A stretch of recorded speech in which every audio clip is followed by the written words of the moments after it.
Amados irmãos, graça e paz, quero desejar a todos um bom culto, um despertar com Deus, que a plenitude do Espírito possa reinar na vida de cada um de vocês. Não fiquem apressados em estarmos reunidos presencialmente, pois a Igreja de Cristo precisa ser preservada. Esse é um dia maravilhoso, um dia onde podemos louvar a Deus, engrandecer seu nome e aprender a palavra dele. Vou deixar um versículo para os irmãos que está em Efésios 1, capítulo 3. Deus os abençoe em Cristo. Bendito seja Deus e Pai, o nosso Senhor Jesus Cristo, que nos abençoou com todas as bênçãos espirituais nas regiões celestiais em Cristo. Que os irmãos possam saber que a bênção de Cristo permeia as nossas vidas, tanto nessa vida quanto na vida futura. Que possamos louvar e agradecer o nome de Deus. Vamos louvar a Deus. Deus abençoe. Amém.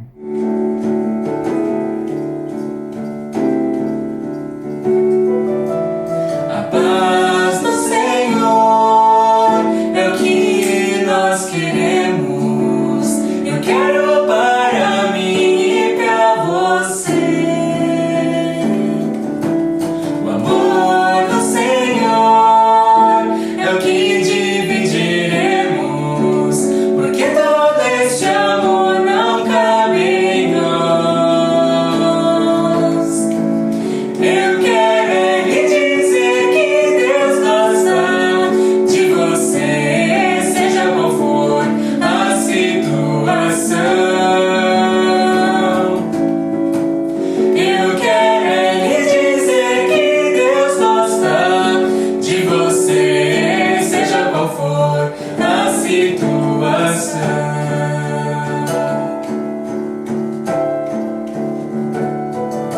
As promessas do Senhor duram para sempre, e Ele prometeu e vai voltar. Sim, tudo passará, mas o amor é eterno, eterno como Deus, o nosso Pai. Eu quero lhe dizer que Deus gosta de você, seja qual for a situação.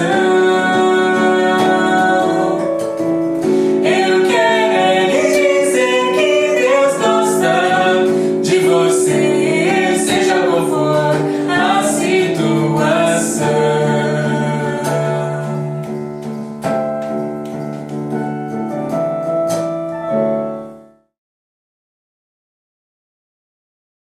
Irmãos, vamos orar? Fechemos nossos olhos.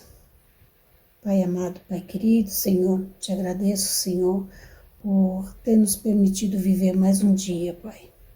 Coloco, Senhor, em Tuas mãos, Senhor, todas as pessoas que estão em sofrimento agora no leito de hospital, Senhor, com essa pandemia e outros males, Senhor. Entra, Senhor, com Tua mão de cura, Senhor, aliviando a dor de cada um deles, Senhor, que está lá no leito agora em sofrimento, Pai. Tranquiliza o coração das pessoas, dos seus familiares. Sabemos que não é fácil, Senhor, os que estão aqui também, aguardando notícias, orando por seus entes queridos que estão lá, Senhor. Tranquiliza, Senhor, nosso coração também, para que possamos, Senhor, passar com tranquilidade e serenidade, Senhor, por esse momento, Senhor. E que possamos logo, logo, Senhor, estarmos em comunhão, reunidos, Senhor, em Tua casa, Senhor, para louvarmos e agradecermos sempre a Ti, Senhor. Até aqui nos ajudou o Senhor, Senhor. Em nome de Jesus, eu peço por todas as famílias, pela família Moriá, Senhor, que o Senhor esteja visitando a cada um de nós, Senhor, a cada família, Senhor, representada pela família Moriá, Senhor, que o Senhor esteja abençoando e cuidando de cada um de nós, Pai. Em nome de Jesus, Senhor, que eu oro, Te agradeço com o perdão dos nossos pecados, Pai. Amém, Senhor. Amém. Fica com Deus, irmãos, que Deus abençoe a todos.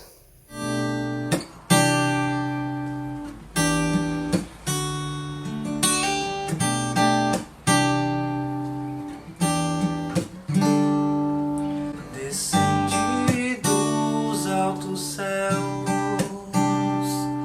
presente eterno de Deus, poder sobrenatural, me fala de quem tu és, tua graça.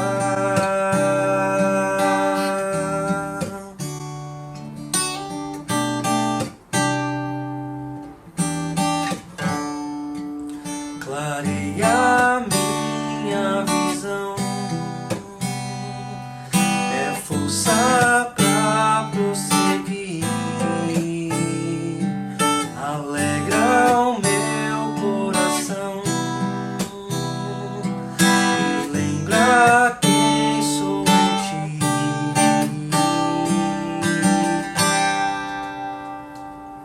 Tua graça me basta, tua graça me basta, é tudo o que preciso.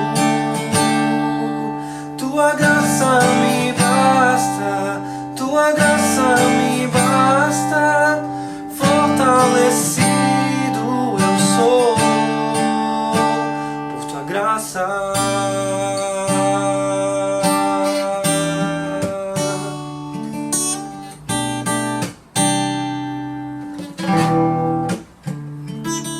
Descende dos altos céus, presente eterno de Deus, poder sobrenatural,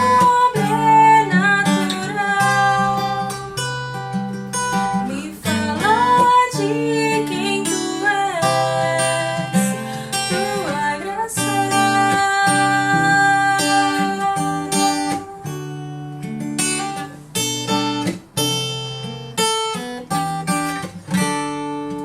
Clareia minha visão, é força pra prosseguir, alegra o meu coração, me lembra quem sou em ti. Tua graça me basta, tua graça me basta, é tudo o que preciso. Tua graça me basta, tua graça me basta, fortalecido eu sou. Tua graça me basta, tua graça me basta, é tudo o que preciso. Tua graça me basta, tua graça me basta, fortalecido eu sou por tua graça.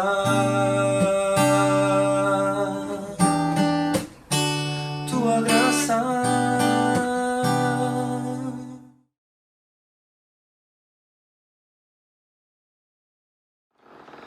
Olá, meus queridos irmãos da queridíssima Igreja Batista Moriá, aí em São Paulo. Um prazer muito grande estar junto dos irmãos, ainda que por esse instrumento, né, da internet, que é bom, porque apesar de a gente não poder estar junto fisicamente, é uma forma da gente também se sentir perto.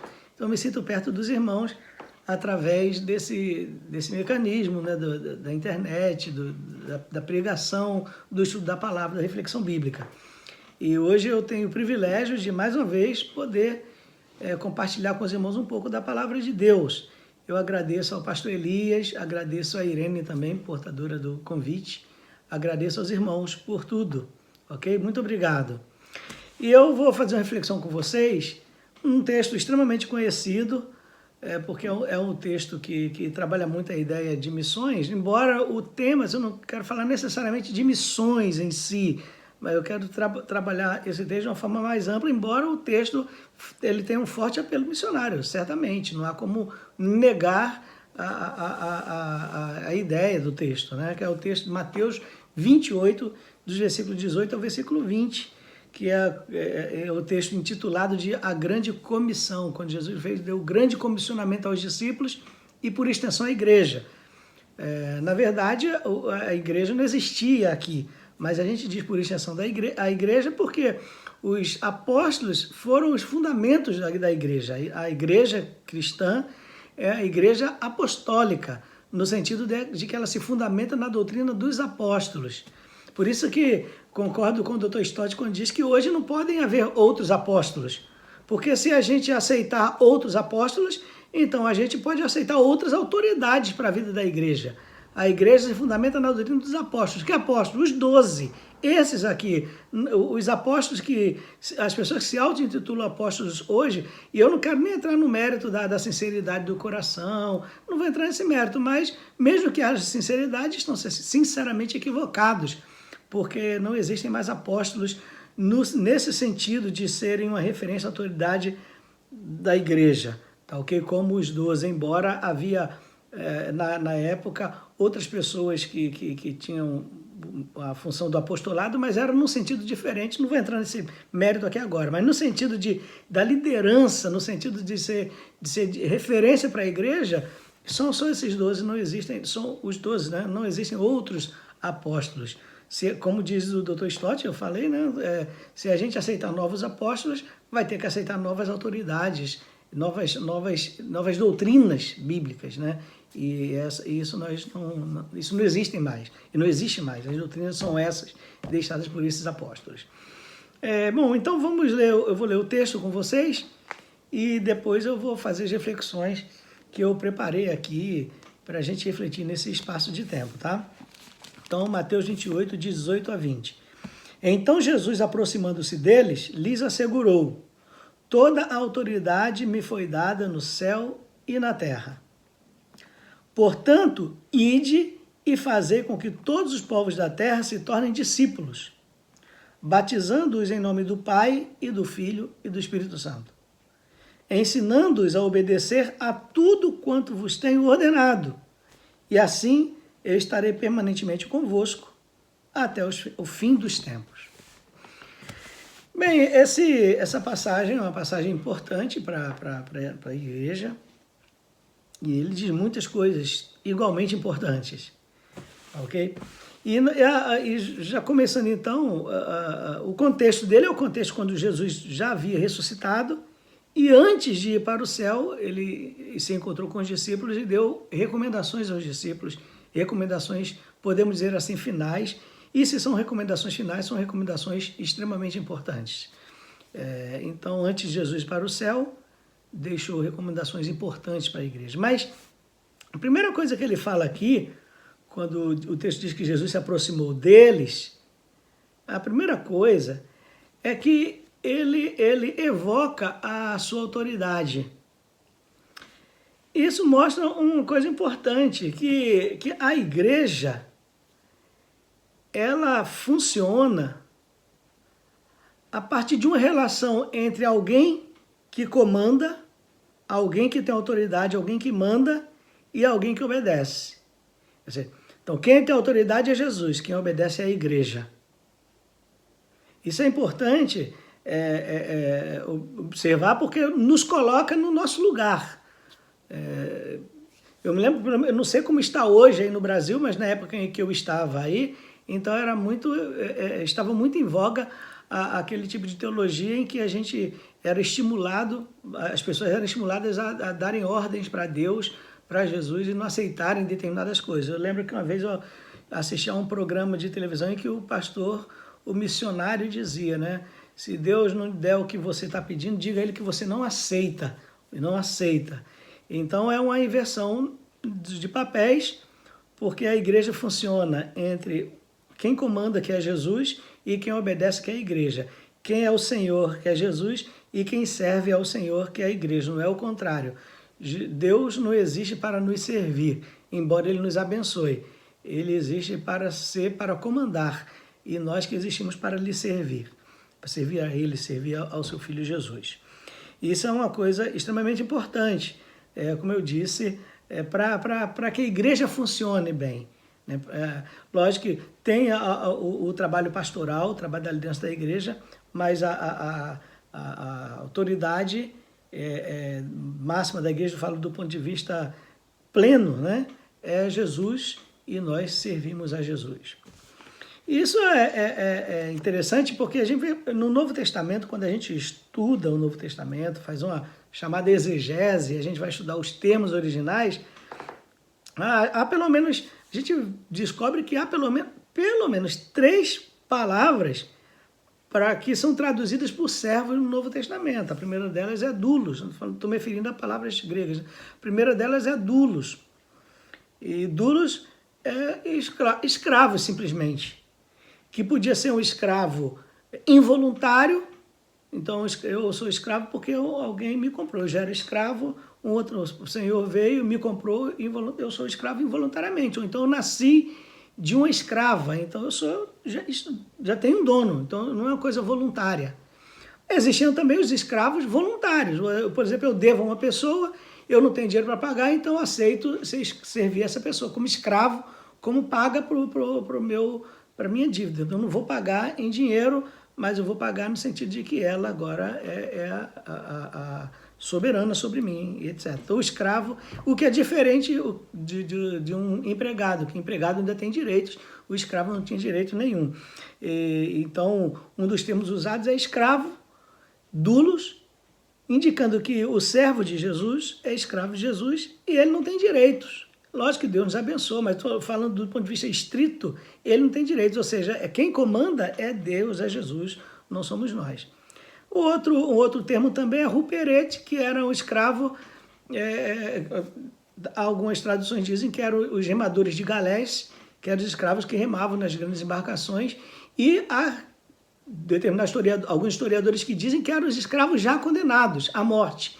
Então, antes de morrerem, eles eram obrigados a prestar algum serviço ainda antes de morrer, e esse serviço era remar nas galerias das grandes embarcações, e há quem diga que os ruperetes ainda ficavam nas galerias mais profundas, e se, por exemplo, o navio afundasse, eles não tinham saída. Então, o ruperete é o escravo já condenado, embora eu li um autor que dizia que não necessariamente, que o ruperete também foi usado num outro sentido, não de um escravo já condenado, mas é aquele escravo que não tem saída, ele vai prestar os serviços em que, se houver alguma dificuldade, ele não tem por onde escapar.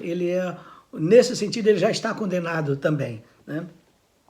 E nós somos esses escravos, esses servos de Jesus que não têm possibilidade de escolha. Nós somos dele, não há saída para nós. Nós estamos aqui para servi-lo e até o fim de história, né? Nós carregamos a nossa cruz, e a cruz é símbolo de morte, não é símbolo de problema, cada um tem seus problemas. Não, é símbolo de morte. Quem carrega a cruz morre, não volta mais a andar pelas cidades livremente. Então, quando as pessoas viam um condenado carregando a cruz, sabia que ia morrer. Então, a ideia é que as pessoas...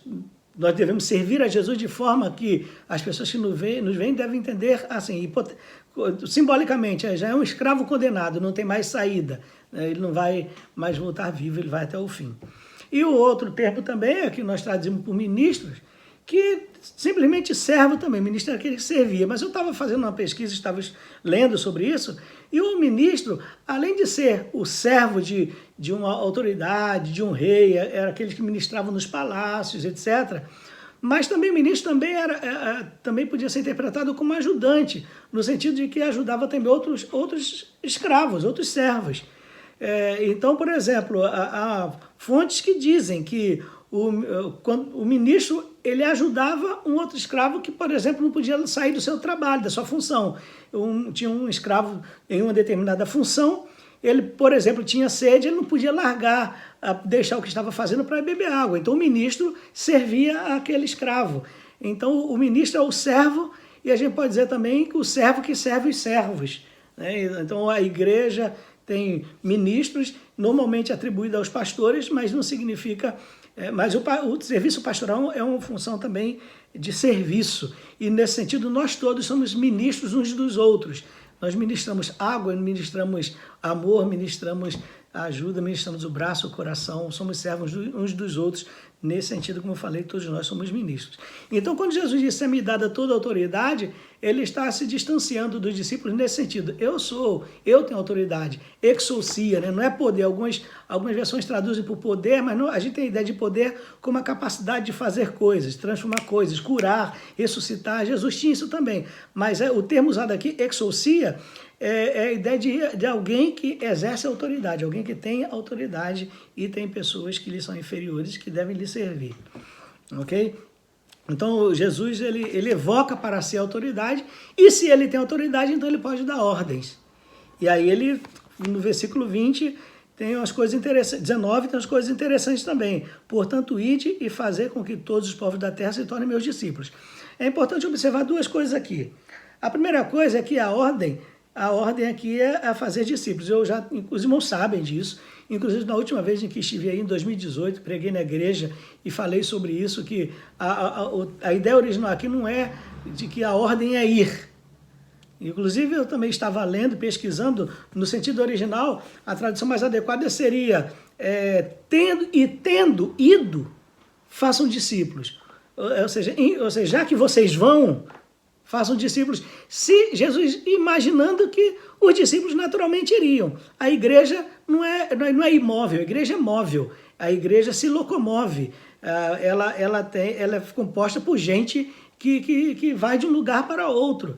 Então Jesus sabia que os discípulos iriam. E ele dá ordem. Uma vez que vocês vão, tendo ido, façam discípulos. E é interessante, porque realmente é assim que funciona. A igreja ela se locomove pelo mundo inteiro por vários motivos.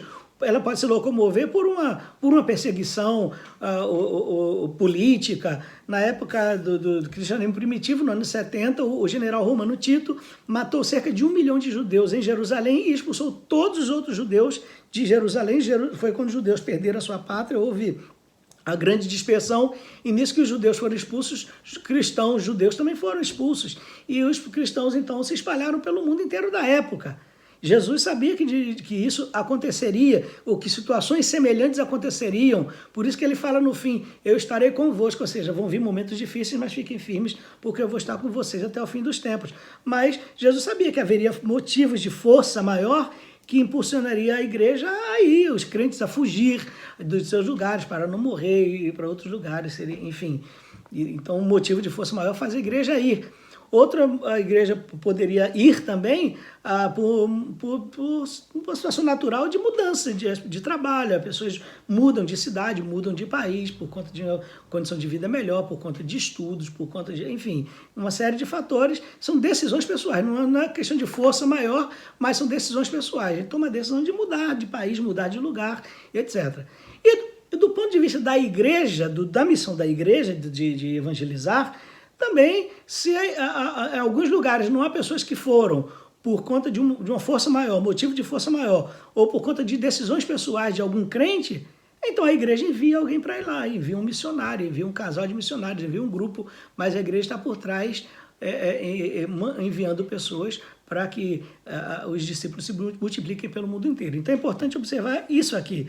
A ordem é para fazer discípulos. Já que vocês vão mesmo tendo ido, então a ordem é essa, façam discípulos, façam pessoas, transformem outras pessoas em seguidoras, né, através da pregação do evangelho. Então isso é uma coisa também extremamente importante, ok? Mas tem um outro detalhe que também é importante que se diga, é que normalmente quando a gente lê um texto como esse, alguns podem ficar com um sentimento como se fosse meio desobediência, que nos dá a impressão de que, portanto, ide, parece que é para todos irem, né, ao mundo inteiro. Quando Jesus disse aos discípulos, tendo ido, façam discípulos no mundo todo, Jesus não imaginava que os 12 iriam ao mundo todo. Na verdade, dos 12, poucos saíram do seu país, da sua terra, muitos poucos. Paulo, que foi o apóstolo dos gentios, os outros apóstolos ministraram mais ali no contexto mesmo deles, de Jerusalém, etc. E Jesus não imaginava que os discípulos iam para o mundo todo, até porque o mundo todo é muita coisa diante de 12 discípulos. Mas Jesus estava pensando na igreja que se formaria a partir dele. Então isso aqui é uma missão da igreja, não é necessariamente uma convocação individual. Ela é individual do ponto de vista de que é alguém que representa a igreja, mas não significa que todos os crentes devem ir, que todos os crentes devem estar em todos os lugares anunciando o evangelho, todos os crentes devem estar em todos os países. Na verdade, se for pensar no sentido do envio, da convocação, de ir, a minoria é que vai. A maior parte dos crentes fica em suas igrejas locais e a minoria vai. E a maior parte da igreja que fica mantém e sustenta a minoria que vai. É assim que funciona. Não dá para todos irem. Deus chama alguns para irem aos campos, mas chama a igreja toda, de um modo geral, para ir ao mundo inteiro através dessas pessoas ou através dos deslocamentos das pessoas pelas várias motivações. Então isso é uma coisa importante. Ninguém precisa se sentir diminuído ou se sentir como se estivesse em situação de desobediência. Aqueles a quem Deus chama devem ir mesmo, mas aqueles a quem Deus não chama para ir devem ficar nas suas igrejas locais orando e mantendo, através de vários mecanismos, aqueles que se dispõem a ir para que a igreja de Cristo cresça no mundo todo. Ok? E o outro versículo, e a continuidade do versículo, junto com o versículo 20, nos ensina também, na verdade, nos mostra uma coisa também extremamente importante, que tem a ver com a ordem. A ordem é fazer discípulos.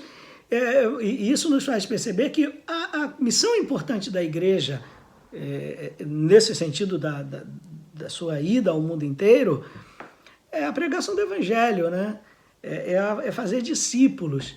E isso é uma coisa importante, porque isso aí independe de cultura, de condição econômica, social, de raça, no mundo inteiro, onde há pessoas, por mais abastadas que sejam, a carência de Jesus é a mesma. Então, por exemplo, as pessoas que vivem em países que são ricas e que vivem em países ricos são carentes de Jesus, da salvação, e as pessoas que vivem em países pobres, miseráveis, também são carentes da salvação. O que muda neles é a condição social. Alguns países há fome e miséria, outros países são abastados e ricos, etc. Mas isso não tem a ver com a essência, com a carência mais profunda. Onde há miséria, etc., a igreja também deve ser aquele braço na mão de Deus para amenizar a miséria, a dor, a fome. É assim que funciona. E nesse sentido, a igreja faz um serviço importantíssimo no mundo, porque nenhuma outra organização, seja governamental, militar, paramilitar, seja, nenhuma outra organização está tão presente nos vários cantos do mundo como a igreja. Mesmo em lugares onde há perseguição e algumas pessoas acham que não tem cristão, há um servo de Deus ali, de um modo ou de outro, servindo, ajudando, fazendo bem, alimentando famintos, ajudando. A igreja ela causou um tremendo benefício ao mundo do ponto de vista da ação social, e até hoje, não fosse a igreja, o mundo seria muito, mas muito pior, as carências do mundo seriam muito, mas muito maiores, e os homens seriam muito, mas muito mais infelizes, não fosse a presença da igreja no mundo.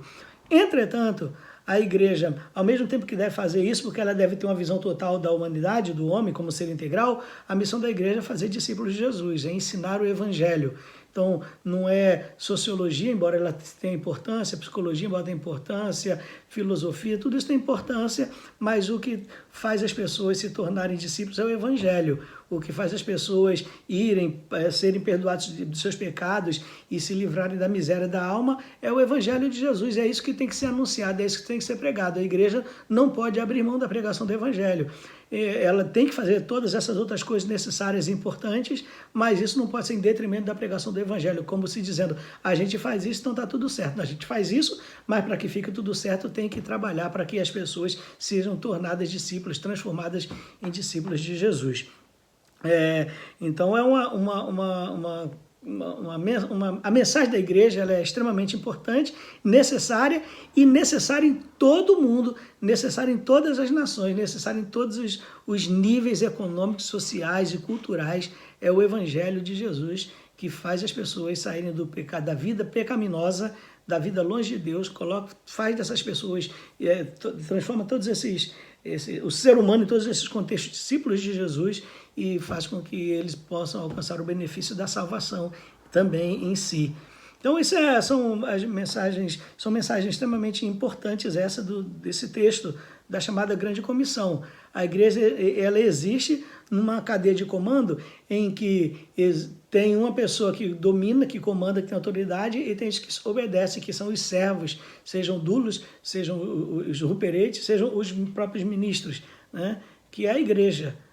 Jesus é o Senhor, a igreja é a serva dele.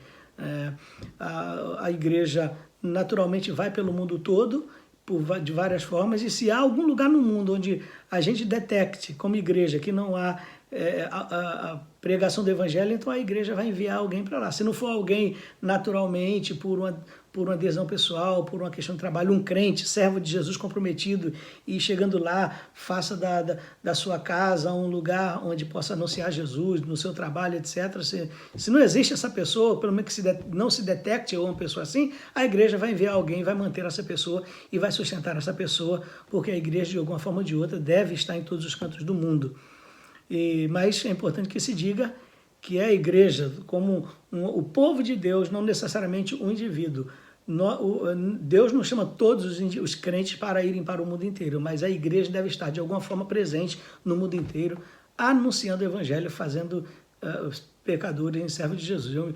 Eu me lembro que uma vez fomos fazer um trabalho de evangelização em Piracicaba e queríamos fazer um trabalho com um grupo de menores delinquentes. E chegamos lá naquela instituição, o diretor perguntou assim: por que vocês querem vir aqui?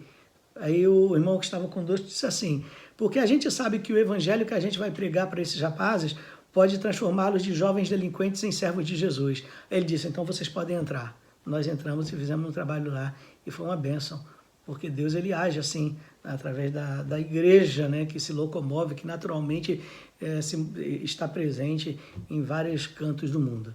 É isso, meus irmãos, essa palavra simples e breve, mas é para relembrar coisas que irmãos já sabem. Nada disso é novo, mas às vezes é importante a gente relembrar. Essa frase foi atribuída a Billy Graham, né? Não sei se foi ele mesmo quem disse, mas dizem que Billy Graham uma vez falou que uma verdade dita deve ser repetida, né? Então essas verdades devem ser repetidas. Jesus é o Senhor, nós somos seus servos. Nós nos locomovemos com a missão de fazer discípulos. E nós fazemos discípulos anunciando o evangelho. Não é outra coisa que transforma homens e mulheres em discípulos de Jesus que não o evangelho. É o anúncio do evangelho que dá às pessoas a possibilidade de serem salvas. Essa é uma das missões da igreja. Não é a única missão da igreja. A missão mais importante da igreja é glorificar a Deus. Mas em glorificando a Deus, a gente anuncia o evangelho para que outros também venham, se unam a nós nessa missão de glorificar nosso Senhor. E mesmo que a caminhada não seja fácil, a promessa de Jesus nos conforta. Estarei convosco todos os dias até o fim. Que Deus abençoe a todos. Muito obrigado pela oportunidade e que Ele nos ajude a lhe servir cada vez mais e melhor. Amém. Tua graça me alcançou, pra ti quero viver, compartilhar o teu grande amor. O que podemos ser na vida de alguém depende tão somente de nós. Se eu não for, quem irá? Se eu não estender as mãos, quem o fará? Me envolver, me entregar e dizer ao mundo que Jesus voltará. Até que Ele venha, até que Ele venha,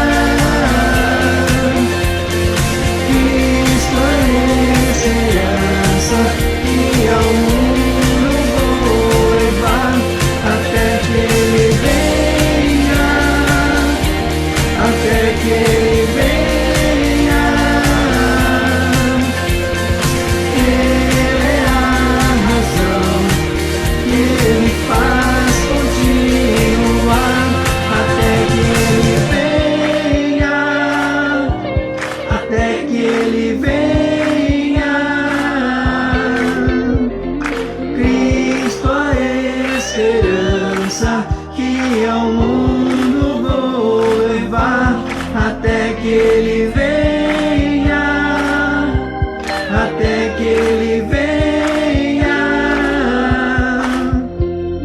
Ele é a razão que me faz continuar, até que Ele venha, até que Ele venha. Cristo a esperança que ao mundo